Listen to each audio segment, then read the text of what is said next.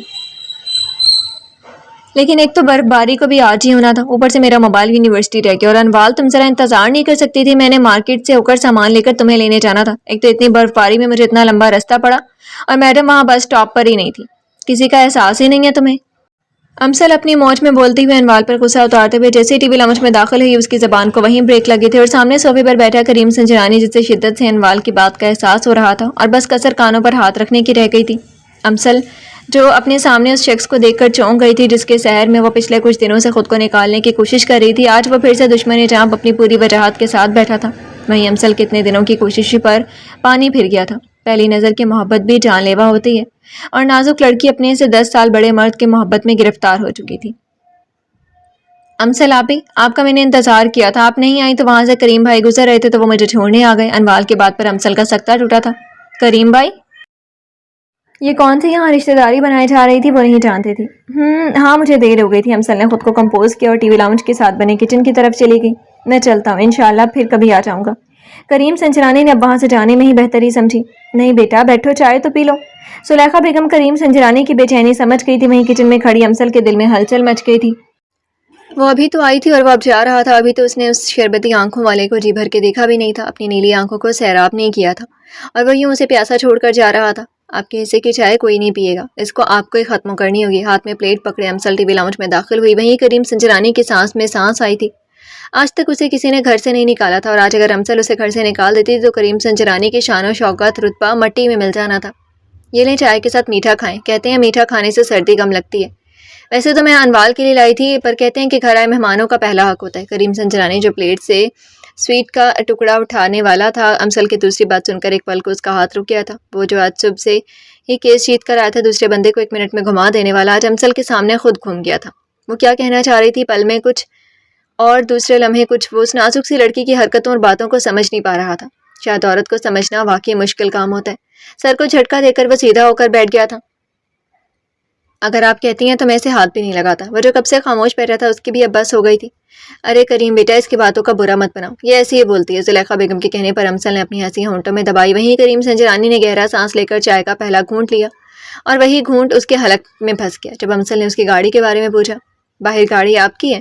امسل نے کہتے ہوئے کچن میں رکھے سامان کو بیگ سے نکال رہی تھی۔ نہیں میری نہیں ہے، میرے باس کی ہے۔ کریم سنجرانی جو پہلے دن سے ہی جھوٹ بول چکا تھا، اب ایک مینیجر یہ گاڑی تو نہیں رکھ سکتا تھا۔ وہی میں سوچ رہی تھی کہ ایک ہوٹل کا مینیجر ماسیراٹی گریکل برانڈ کی کار کیسے رکھ سکتا ہے جو 75,000 یورو کی ہے۔ امسل لاپرواہی میں بولے جا رہی تھی۔ وہیں کریم سنجرانی نے اپنی نانی ٹائی کی نوٹ ڈھیلی کی۔ اتنی سردی میں بھی اسے اپنے اندر حدت کا احساس ہوا تھا۔ انوال نے ٹھیک کہا تھا، اس کے آپ ہی بولنے پر آئے تو سردی میں بھی پسینے آ جاتے ہیں۔ کریم سنجرانی کا حال بھی یہی ہو رہا تھا۔ میرے ہوٹل کا بوس میرا دوست بھی ہے، بس اس لیے کبھی کبھی اس کی گاڑی لے آتا ہوں۔ کریم سنجرانی نے چائے کا کپ وہیں دوبارہ ٹیبل پر رکھ دیا تھا جس میں صرف ایک گھونٹ لیا تھا۔ آج کی چائے اس پر اتنی بھاری پڑے گی اس نے سوچا نہیں تھا۔ جی تو فرینڈز، کیسی لگی آپ کو آج کے ایپیسوڈ؟ کمنٹ سیکشن میں ضرور بتائیے گا۔ پھر حاضر ہوں گے ناول کے نیکسٹ ایپیسوڈ کے ساتھ، تب تک کے لیے اجازت دیجیے۔ شکریہ، اللہ حافظ۔